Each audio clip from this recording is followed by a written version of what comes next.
HarperCollins presents Finding Stevie, A Dark Secret, A Child in Crisis, by Cathy Glass.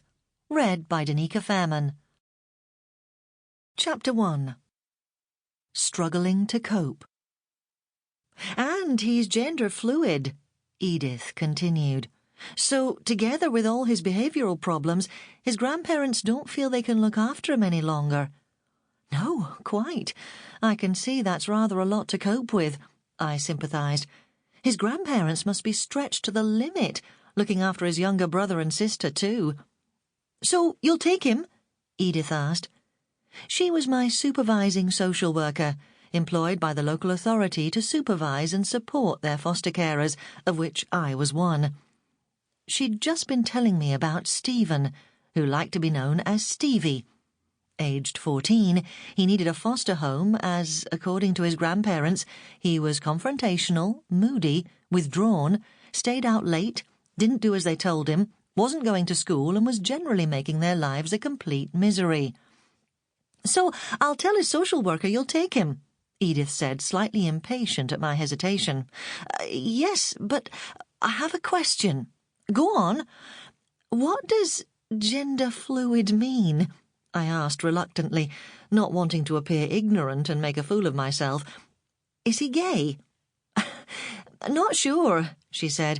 I think it's mainly to do with whether he is male or female, but his social worker will be able to tell you more. It's not a problem for you, is it? No. Good. I'll tell his social worker to phone you. They want to move Stevie as quickly as possible. How quickly? Within the next few days. All right. And, you had a good Christmas? Edith asked. It was the 27th of December and the first day back at work for many. Yes, thank you. And you? Busy. We said goodbye and I replaced the handset on its base in the hall. Our Christmas had been a good one, although it was the first since my father had passed away, and as anyone who has lost a loved one knows, the first Christmas and their birthday can be rather emotional.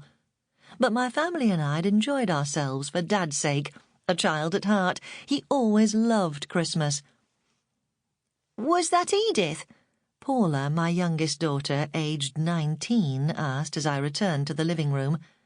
I'd left the room to take the call in the hall so I wouldn't disturb her. We'd been watching a box set of a detective series, although she'd paused it anyway.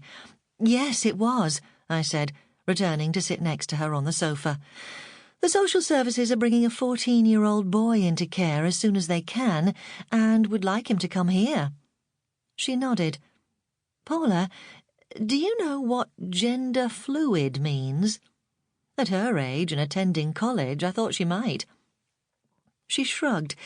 Not really. I've heard of it, but I don't really know exactly what it means. Me neither. You continue watching the programme while I check online. It's okay, I'll wait for you, she said, and kept the programme on pause. I picked up my mobile phone and entered gender fluid into the search engine. As a foster carer, I attended regular training, but so far the training on sexual matters had centred around keeping children in care safe, paedophiles, STDs, sexually transmitted diseases, birth control and so on.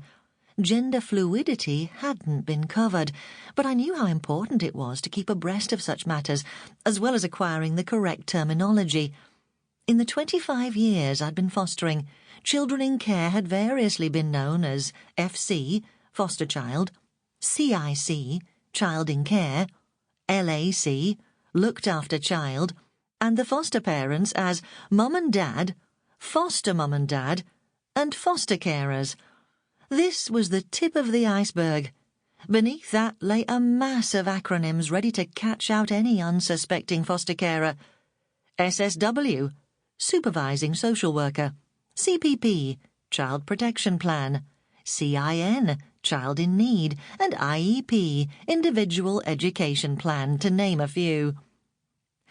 Gender fluid, I read out from my phone, is someone who does not see themselves as having a fixed gender, that is, male or female. Oh, said Paula. I read on. It's not about the sex they were born, but about how they see themselves. A gender-fluid person may identify as Sample complete. Ready to continue?